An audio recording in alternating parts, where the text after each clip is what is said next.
This is Mary Cardwell Dawson, a black opera singer and musical icon. She is a North Carolina legend, a Pennsylvania legend, and her voice has been heard around the world for generations. This is her story. Born in 1894 in Madison, North Carolina, she grew up most of her childhood outside the Pittsburgh, Pennsylvania area. And like many great singers before her and after her, she learned how to sing in the church. And even at 20 years old, she was already teaching vocal lessons. So she then went on to study opera at the New England Conservatory of Music in Boston. She continued studying music in Chicago and New York, ultimately coming back to her town of Homestead, Pennsylvania to create the Cardwell School of Music.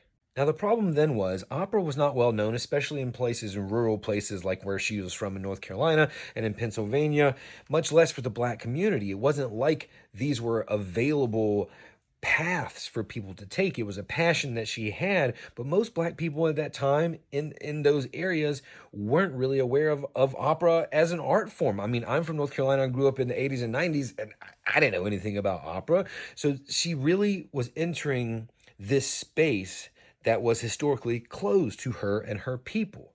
Obviously, she didn't like that because she wanted to share this passion with the world, and she used her voice to do so. So, in 1941, she created the National Negro Opera Company, and she refused to perform for segregated audiences. She wanted to teach these children, and she taught hundreds of black children the love of opera. She wanted them to have the opportunity to perform for all audiences, and she did just that. Because of her, kids from all over the country were introduced to a new musical art form that they could participate in, that they could also become passionate about. And finally, in 1961, 1 year before her death, she was appointed to the National Music Committee by President John F. Kennedy. So today, on the second to last day of Black History Month, a new mural of her that was painted by my friend Scott Nurkin. You might remember from a couple of videos a couple of weeks ago about the North Carolina Musician Murals Trail.